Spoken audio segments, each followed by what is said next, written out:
Hello दोस्त, आप देख रहे हैं क्लियर बीपीएससी चैनल और हम आपका आज स्वागत करते हैं अपने एक नए टॉपिक ऑफ द डे में। और इसमें हम आज आपके साथ बात करने वाले हैं कि भारत के दो और समुद्र तट को ब्लू फ्लैग का दर्जा दिया गया है और भारत में ब्लू फ्लैग समुद्र तट की संख्या कुल 12 हो चुकी है।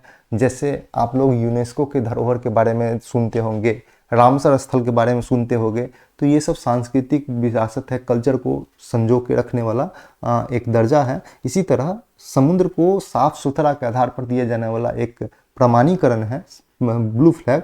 तो क्या होता है ब्लू फ्लैग, इसके बारे में बात करेंगे। इससे भारत को क्या फ़ायदा होता है और इसे ब्लू फ्लैग होने से समुद्र क्या क्या किस किस मात्रा मतलब किस किस मानक को पालन करने से किसी समुद्र तट को ब्लू फ्लैग का दर्जा दिया जाता है, इसी पे बात करेंगे। तो आज नया है तो इस वीडियो को शेयर कर लीजिए और चैनल को सब्सक्राइब कर लीजिए ताकि आपको डेली करंट अफेयर मिलता रहे और जो भी कंटेंट लाए आपको मिलता रहे। चैनल वीडियो को शेयर करते हुए चैनल को सब्सक्राइब कर लेना है।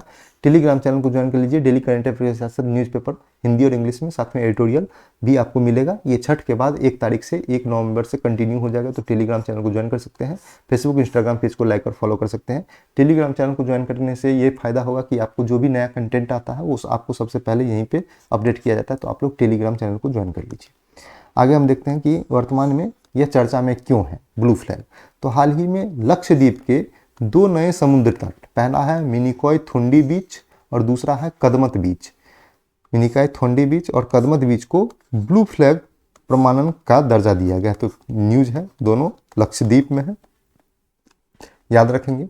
जिसके पश्चात देश में ब्लू फ्लैग प्रमाण पत्र प्राप्त करने वाला समुद्र तटों की संख्या कुल 12 हो गई है। भारत में 12 ऐसे समुद्र तट हैं जिसको ब्लू फ्लैग अंतर्राष्ट्रीय संस्था द्वारा दिया जाता है। तो 12 ब्लू फ्लैग मान्यता प्राप्त समुद्र तट हो चुका है। हम लोग देखते हैं, ये थुंडी है जो सरकार के द्वारा जारी किया गया था ये फोटो, और ये कदमत बीच का है, दोनों लक्षद्वीप का है। तो याद रखेंगे। अगला आगे देखते हैं कि ब्लू फ्लैग प्रमाणीकरण क्या है। तो इसके परिचय के बारे में देखते हैं। यह अंतर्राष्ट्रीय स्तर पर एक मान्यता प्राप्त एक इको लेवल, इको फ्रेंडली, जो इको तौर पे बहुत महत्वपूर्ण है। तो इको क्यों है इसकी भी बात करेंगे। इको प्रमाण है जिसे 33 मानदंडों के आधार पर, अगर 33 मानदंडों के आधार पर प्राप्त किया जाता है। इन मानदंडों में 4 प्रमुख शीर्षक में विभाजित किया गया है जो इस प्रकार है। तो 4 शीर्षक के अंदर 33 मानक हैं। तो 4 शीर्षक के अंदर 33 मानक को अगर आप पूरा कर लेते हैं तो ब्लू फ्लैग प्रमाणीकरण दिया जाता है। अब 33 मानक में कुछ होता है अनिवार्य, कुछ होता है अनिवार्य, ये आपको पूरा करना ही करना है, और कुछ होता है जो आप कर सकते हैं लेकिन उतना अनिवार्य नहीं है। जो अनिवार्य होता है उसको पूरा कर लेने पर भी ब्लू फ्लैग का दर्जा दे दिया जाता है। तो ये 4 हम लोग 4 पे बात करेंगे, ये 33 पे बात नहीं करेंगे। 4 ही के आधार पे हम लोग 33 का आकलन कर सकते हैं कि उसके अंदर क्या होना चाहिए। तो 4 जो मानदंड है, 4 जो प्रमुख शीर्षक हैं, उस शीर्षक की बात करते हैं। तो पहला शीर्षक है पर्यावरण और उसकी सूचना।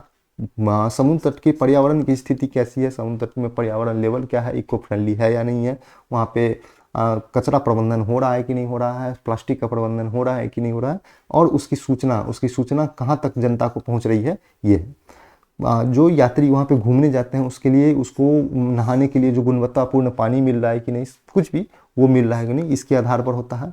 वहाँ पे पर्यावरण का प्रबंधन कैसे किया जा रहा है, वहाँ पे जो समुद्र बीच का प्रबंधन है वो किस हिसाब से किया जाता है, वहाँ पे पानी किस तरह से उसका जो मैनेजमेंट किया जाता है उसके आधार पे है। और चौथा है समुद्र तट को संरक्षण और वहाँ पे सेवाएं।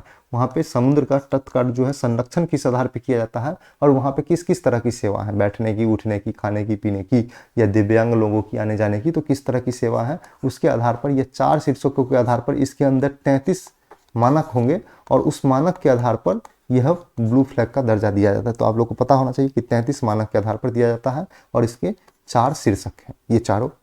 आगे देखते हैं कि ब्लू फ्लैग समुद्र तट को दुनिया का सबसे साफ समुद्र तट माना जाता है। जिस समुद्र तट को ब्लू फ्लैग का दर्जा दे दिया गया वह दुनिया का सबसे साफ समुद्र का तट माना जाता है। यह एक इको टूरिज्म मॉडल है। इको फ्रेंडली मतलब पर्यावरण की दृष्टिकोण से एकदम उसका साथी होने वाला, पर्यटक को लुभाने वाला एक समुद्र तट एक मॉडल है जो पर्यटकों को समुद्र तट पर आने को नहाने के लिए साफ एवं स्वच्छ जल सुविधाओं, विभिन्न तरह की जो सुविधा होती है वो, सुरक्षित एवं स्वस्थ वातावरण प्रदान करने के साथ साथ क्षेत्र में सतत विकास को बढ़ावा देने का प्रयास करता है। वहाँ पे जो पर्यटक आता है उसको नहाने के लिए साफ पानी हो, पीने के लिए स्वच्छ जल हो, वहाँ पे रहने के लिए जो जितनी भी सुविधाएं होती है होटल से लेकर के जो भी, वो उसको प्राप्त हो, वहाँ पे सुरक्षित एवं स्वच्छ वातावरण हो, और साथ साथ वहाँ पे ये सब चीज़ होने के साथ साथ ये तो चीज़ होगा ही, लेकिन वहाँ पे जो आजीविका के लिए अपना जो कारोबार कर रहे हैं उसके विकास को भी बढ़ावा मिलेगा। तो ये है ब्लू फ्लैग का एक बेसिक आइडिया कि इतना चीज़ होना चाहिए। आगे देखते हैं कि ब्लू फ्लैग टैग प्रमाण करने के लिए विश्व के 4 प्रतिष्ठित, अगर किसी समुद्र तट को विश्व फ्लैग ब्लू फ्लैग का जो प्रमाणित करना है तो इसके लिए विश्व के जो 4 प्रतिष्ठित संस्था द्वारा गठित एक अंतर्राष्ट्रीय ज्यूरी द्वारा प्रदान किया जाता है। तो कहने का मतलब है 4 संस्था का एक बोर्ड बनाया जाता है और ये 4 संस्था का बोर्ड प्रमाणित कर देगा किसी समुद्र तट को कि हाँ ये सब कुछ में चारों मानक और 33 मानदंड, चारों शीर्षक के 33 मानदंड में सही आता है, चारों शीर्षक के 33 मानक में सही है, तो उसको ब्लू फ्लैग का दर्जा दिया जाता है। तो संस्था कौन कौन है 4 जिसका ज्यूरी डिसाइड करता है? तो UNEP, United Nation environment programme, संयुक्त राष्ट्र, दूसरा है संयुक्त राष्ट्र विश्व पर्यटन संगठन, तीसरा है डेनमार्क स्थित फाउंडेशन फॉर इन्वायरमेंट एजुकेशन, ये डेनमार्क की संस्था है, चौथा है international union for conservation of nature IUCN। तो आप लोग ये चारों संस्था का नाम याद रखेंगे। ये चारों मिल करके इस चारों के जो ज्यूरी होती है वो चारों ज्यूरी बोर्ड प्रमाणित करता है कि हाँ ये समुद्र तट को ब्लू फ्लैग का दर्जा दिया जाता है। अब ओरिजिनल में ब्लू फ्लैग का दर्जा देता कौन है? ये तो प्रमाणित कर दिया कि हाँ ये है, लेकिन इसको घोषणा कौन करता है? तो इसकी घोषणा करने के लिए समुद्र तट को और मॉरिन्स को ब्लू फ्लैग प्रमाण पत्र पर अंतर्राष्ट्रीय स्तर पर एक गैर सरकारी संगठन, कहने का मतलब है NGO, नॉन गवर्नमेंटल ऑर्गेनाइजेशन है, जिसका नाम है फाउंडेशन फॉर इन्वायरमेंट एजुकेशन। इसमें FEE हम पीछे भी बात किए हैं, FEE की फी, तो फी नामक संस्था द्वारा प्रदान किया जाता है। फी की स्थापना कब की गई थी? तो 1981 में, और इसका मुख्यालय कहाँ है? Copenhagen, Denmark. तो यहाँ पे इसी के द्वारा फी द्वारा इसकी घोषणा की जाती है कि ये समुद्र तट की जो ब्लू फ्लैग का दर्जा दे दिया गया है। तो फी नामक संस्था फाउंडेशन फॉर इन्वायरमेंट एजुकेशन के द्वारा दिया जाता है।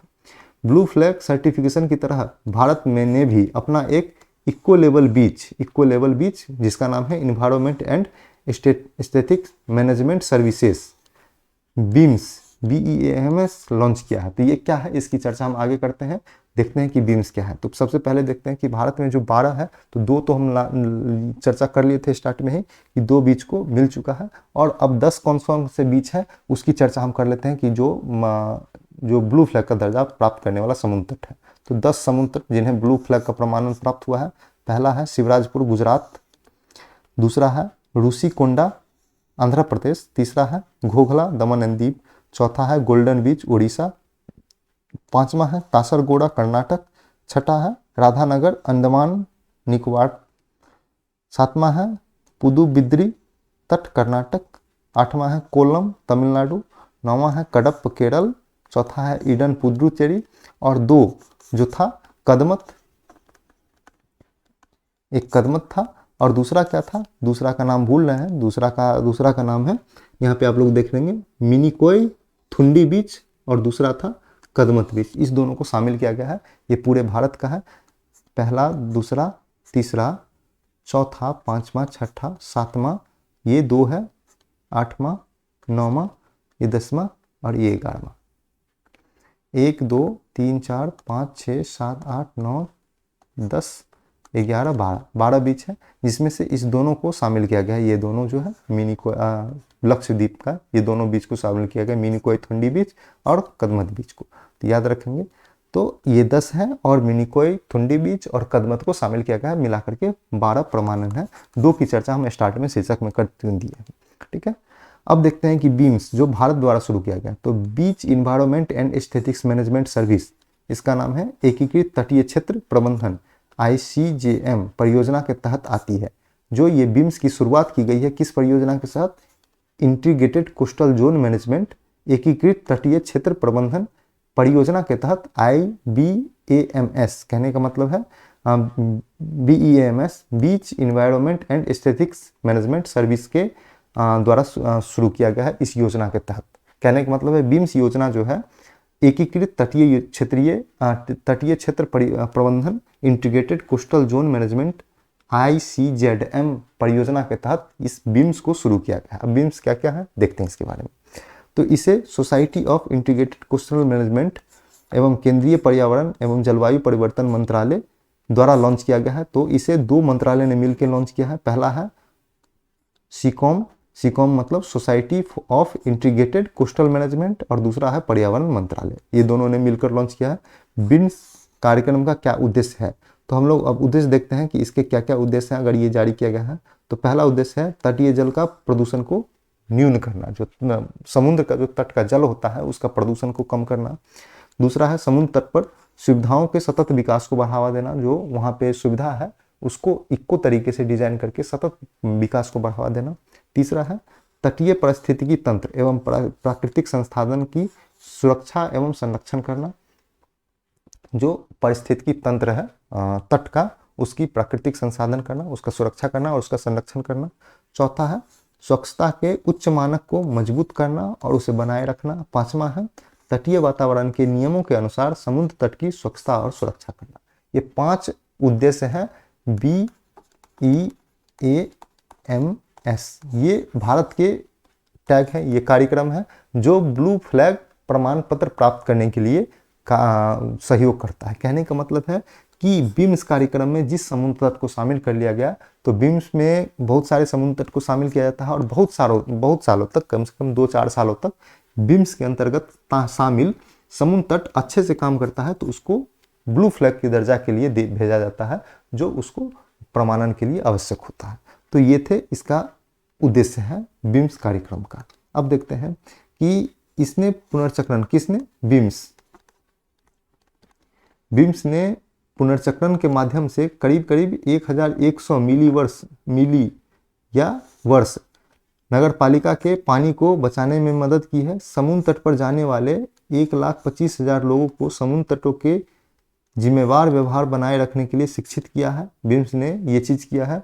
प्रदूषण की कमी, सुरक्षा और सेवाओं के माध्यम से 500 मछुआरा परिवारों को वैकल्पिक आजीविका का अवसर दिया है कि आप सिर्फ मछली पालन पे ही नहीं रहे, कुछ और दें और किए गए। तथा समुद्र तट पर मनोरंजन गतिविधियों के लिए पर्यटकों की संख्या में लगभग 80% की वृद्धि हुई है, जिससे आर्थिक विकास हुआ है। तो बीम्स जो है एक सतत विकास के लक्ष्य पर काम कर रहा है। कहने का मतलब है इसने न केवल ये समुद्र तट को सुरक्षा प्रबंधन के लिए ही जिम्मेदार है, बाकी वहाँ पे मछुआरा है उसके लिए भी जिम्मेदार है। समुद्र तट पे जो है पर्यटक कैसे ज़्यादा आएगा, उसके लिए क्या क्या मनोरंजन की क्या क्या व्यवस्था की, इसके लिए जिम्मेदार है। मछुआरा को वैकल्पिक आजीविका का विकल्प दे रहा है। उसके बाद वहाँ पे जो समुद्र तट पे जो लोग हैं उस लोगों को शिक्षित किया गया है ताकि वो गंदा न करे समुद्र तट को, और वहाँ के नगर पालिका को साथ मिल करके वहाँ के पानी को गंदा करने से बचा रहा है बीम्स कार्यक्रम। और वहाँ पे साथ साथ जो है समुद्र तट पर जो है जाने से रोक भी रहा है कि ज़्यादा समुद्र तट पर नहीं जाएं ताकि वहाँ की गुणवत्ता बनी रहे। तो बीम्स एक होलिस्टिक कार्यक्रम है जो हमको अंतर्राष्ट्रीय स्तर पर ब्लू फ्लैग समुद्र तट देने में सहयोग करवाता है। तो ये था हम लोग का बीम्स कार्यक्रम। ब्लू फ्लैग हम लोग देख चुके हैं कौन जारी करता है, इसका क्या क्या उद्देश्य है। ठीक है, अगर हम लोग कह लें कि ब्लू फ्लैग से हम लोग का लाभ क्या है, तो हम लोग पहला देखते हैं कि पर्यटन बढ़ेगा। तो पर्यटक बढ़ेगा तो उससे हम लोग को डॉलर आएगा तो देश में निवेश चक्र बढ़ेगा, और निवेश चक्र बढ़ेगा तो हम लोग का देश का आर्थिक वृद्धि भी, समृद्धि भी बढ़ेगी। और निवेश चक्र, ये जो डॉलर आने से सिर्फ यही नहीं होता है, वो तटीय क्षेत्र का विकास होगा और वहाँ पे विकास होने के साथ साथ आजीविका का साधन भी बढ़ेगा, और देश में ज़्यादा से ज़्यादा मात्रा पर विदेशी आने से हम लोग का डॉलर बढ़ेगा, जिससे हम लोग को जो दूसरे देश से उससे जो आयात निर्यात करके जो बैलेंस रखना होता है उसमें काम आता है। तो ये एक सबसे बड़ा है निवेश चक्र। निवेश चक्र हम लोग कब पढ़ते हैं? जब हम लोग इकोनॉमिक्स का क्लास लेते हैं। तो ये थोड़ा सा ये है ट्रिकल चीज़ है, इसको हम लोग जब इकोनॉमिक्स में देखेंगे कोई टॉपिक उसमें समझेंगे कि निवेश चक्र आखिर होता क्या है। तो आज के लिए इतना ही था, लेकिन ये है कि पर्यटक जो आएगा तो बहुत विकास होने वाला है भारत का। ठीक है, तो आजीविका का भी विकास होता है, रोजगार का बढ़ावा होता है, भारत की संस्कृति का प्रचार होता है, बहुत सारे चीज़ इसमें शामिल किए जाते हैं। तो आप एक मोटे तौर पर अंदाज़ा लगाइए कि क्या क्या हो सकता है। ठीक है, तो आज के लिए इतना ही था। आप लोग देख रहे थे क्लियर बीपीएससी चैनल। हम लोग देखे हैं ब्लू फ्लैग के बारे में और भारत की जो ब्लू फ्लैग के समान ही एक कार्य संस्था है बीम्स, उसके बारे में। तो नए आए हैं तो वीडियो को शेयर करते हुए चैनल को सब्सक्राइब कर लीजिए, टेलीग्राम चैनल को ज्वाइन कर लीजिए ताकि आपको डेली करंट अफेयर साथ के साथ साथ न्यूज़पेपर हिंदी इंग्लिश में एडिटोरियल भी मिलता है। फेसबुक इंस्टाग्राम पेज को लाइक और फॉलो कर सकते हैं। तो आज के लिए इतना ही था। आप लोग देखते रहिए, पढ़ते रहिए, रिविजन करते रहिए। Thank you so much.